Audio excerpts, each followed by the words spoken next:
The foundation for Laguna Woods Village is getting you prepared for the inevitable, and we'll talk a little bit about that with our guests Joel Goldstein and Deborah David. Thank you very much for joining us. Thank you. Nice to be here. Joel, tell us what the foundation is all about.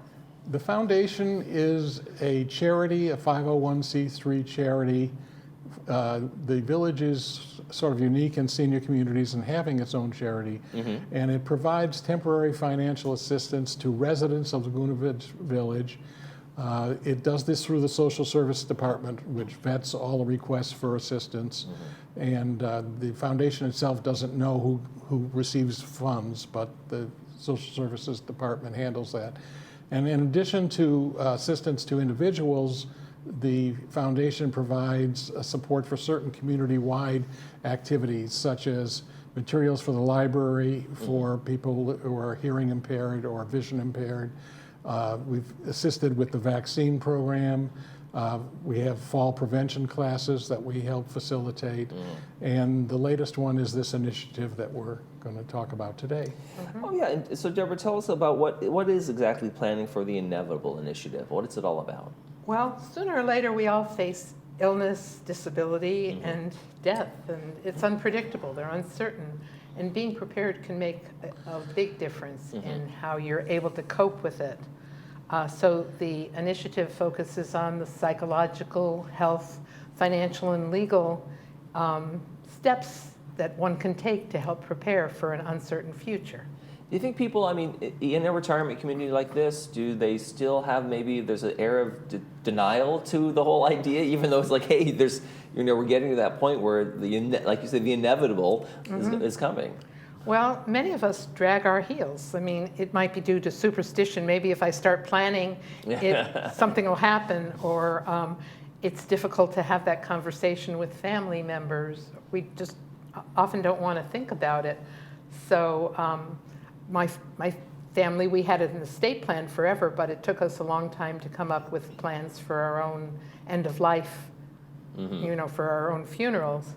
And we just don't know where to begin about these topics. Do you think people think it's maybe a little bit morbid to talk about those things, or they go, oh, I don't want to, that's not a subject I want to hit, but then it never gets dealt with, right? Yes. Although I've been surprised when I've told people about the initiative, when we start talking about it, they've been actually, in many cases, relieved to have the opportunity to talk about it.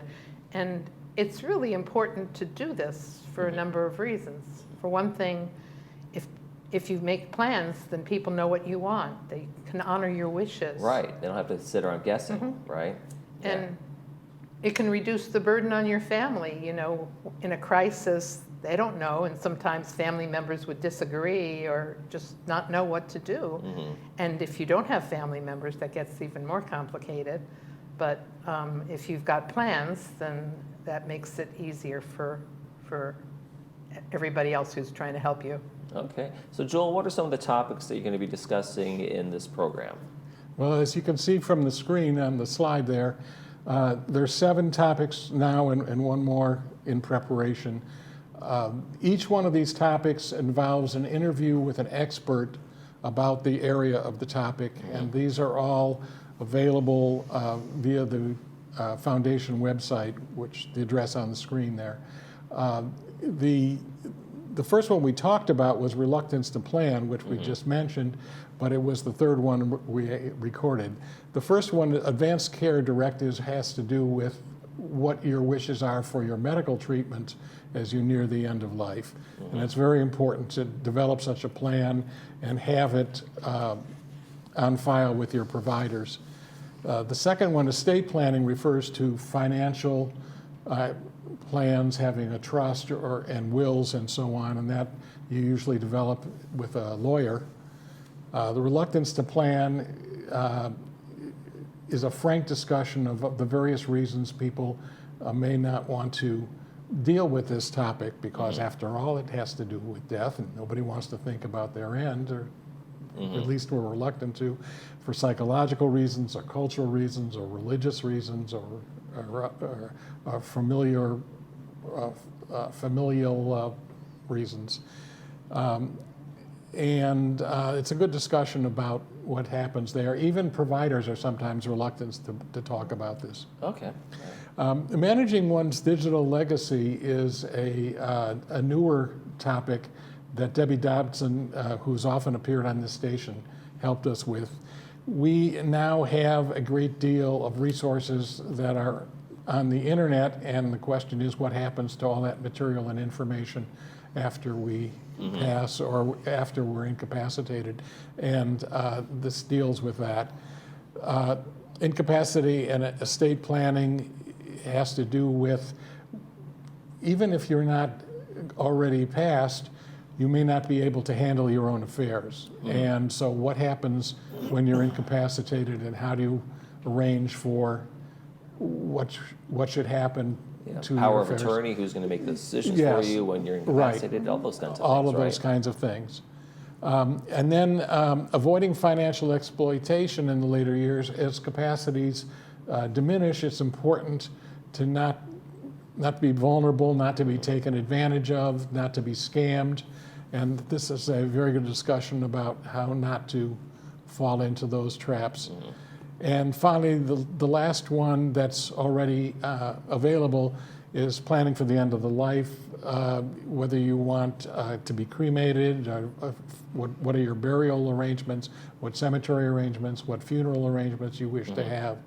So those are the 7 topics, and we think that they're very valuable. And in addition to the interviews, there is additional material available on the website under a tab called Planning for the Inevitable that provides more detail about each topic. I'll say go to the foundation website and you'll get that there. So Deborah, how important is it once you've made some of these decisions, let's say we go through the program, we've made our decisions, we're doing it right, how important is it to share that information with your loved ones and other folks?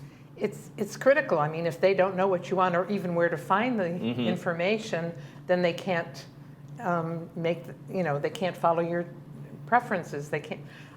They may not know who to call. Right. They may not know where your key, your passwords are to your Right. financial things. And if I have let's say a do not resuscitate order, but it's locked in my safe, and nobody knows how to get to the safe, it's not really helping. So people really need, maybe a go pack for the hospital, things like that. People need to have this information, right? Right, and there's something you can put on your refrigerator, kind of a file of life that tells emergency responders what to do.